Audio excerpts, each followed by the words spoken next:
इंदौर में रसोई gas cylinder के करीब 150 वितरकों ने कमीशन बढ़ाने की मांग को लेकर केंद्र सरकार के खिलाफ जोरदार प्रदर्शन किया। भारत गैस, इंडेन और एचपी गैस के वितरक एकजुट होकर रिगल चौराहे पर मशाल रैली निकाली और जमकर नारेबाजी की। देश भर में गैस वितरण केंद्र सरकार से कमीशन बढ़ाने की मांग कर रहे हैं। इसी कड़ी में इंदौर में भी गैस वितरकों ने सड़कों पर उतरकर प्रदर्शन किया।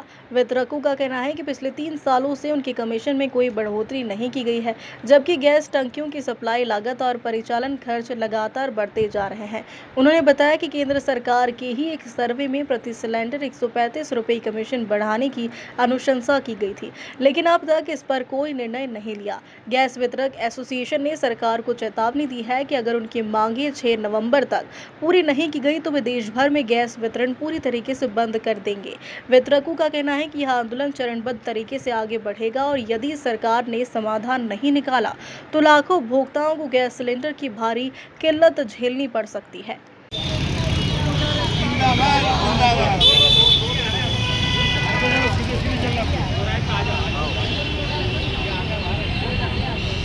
चलते चलो सीधे उधर चल रहा सामने।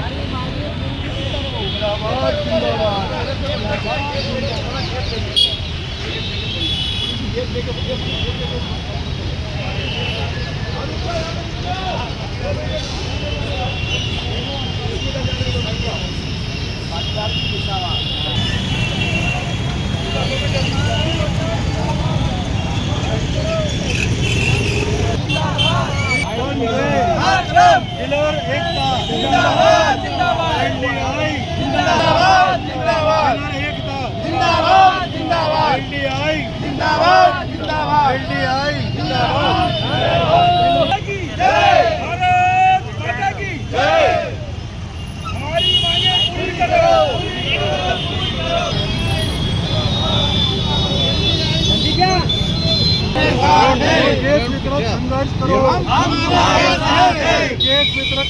करो,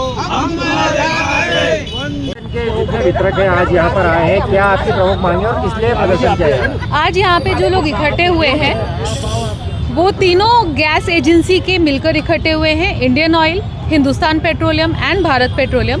सिर्फ एक छोटी सी रिक्वेस्ट है कि पिछले 3 वर्षों से हमारा कमीशन 1 भी रुपये नहीं बढ़ा है। 5 साल पहले एक डिनोवा स्टडी हुई थी जिसके तहत हमारा कमीशन कम से कम 150 रुपये बढ़ना था। उसके रिजल्ट में 3 साल पहले मात्र 8 रुपये कमीशन बढ़ाया गया। आज की तारीख में स्थिति ये है कि हमारे खर्चे भी नहीं निकल रहे हैं। 3 साल से हम उसी कमीशन पे काम कर रहे हैं, जबकि आपके पेट्रोल के खर्चे बढ़ गए हैं, आपका जनरल लेबर का कॉस्ट डबल हो गया है। मजबूरी में आकर हम लोगों ने ये डिसाइड किया कि हमें सरकार का ध्यान अपनी तरफ केंद्रित करना पड़ेगा। इसके लिए हम लोगों ने बहुत ही सब शांतिपूर्वक ये प्लान किया है। फर्स्ट फेज़ में हमने एलपीजी मंत्रालय को, पेट्रोलियम मंत्रालय को ये लेटर लिखा था कि हमें ये रिक्वेस्ट है, जो हमने सभी शहरों में पूरे इंडिया में कलेक्टर ऑफिस में सबमिट किया। आज पूरे इंडिया में तीनों ऑयल कंपनीज के लोग मिलकर ये कैंडल मार्च कर रहे हैं, जो भी बहुत ही शांतिपूर्वक कर रहे हैं। हमारा किसी को कोई डिस्टर्ब करने का एम नहीं है। हम सिर्फ ये चाहते हैं कि सरकार का थोड़ा सा ध्यान हमारी तरफ जाए।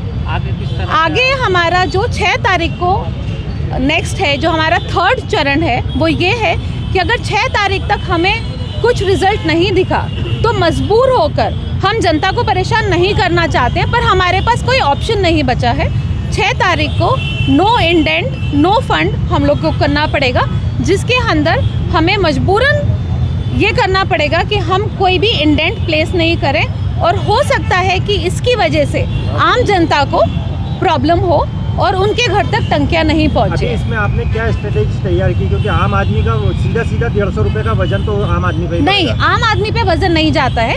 आम आदमी को जो टंकी मिलती है वो वही उसी रेट में मिलेगी। जो है ये सेंट्रल मिनिस्ट्री को तय करना है। आप सोचिए, आजकल जोमेटो, स्विगी भी इससे ज़्यादा देते हैं पर डिलीवरी के लिए। हमें मात्र 75 रुपये मिलते हैं, जिसमें आपको खर्चा भी निकालना है, आपको डिलीवरी मैन को भी देना है, आपको सब कुछ करना है। प्रैक्टिकली पॉसिबल नहीं है इस रेट पर काम करना। 150 रुपये आप बढ़ाने की बात कर रहे हैं, हम सिर्फ 75 रुपये बढ़ाने की बात कर रहे हैं। 75 रुपये किस तरीके से बनाया है? कोई योजना इसकी आपकी तय की आप लोगों ने? सरकार तय करेगी। हम तो सिर्फ सरकार से निवेदन कर सकते हैं और हम वही करने के लिए करें। इसके तो सरकार ने मैं नेहा तोमर, नेशनल स्पोक्सपर्सन लड़ाई। इंदौर से हार्दिक प्रजापत की रिपोर्ट।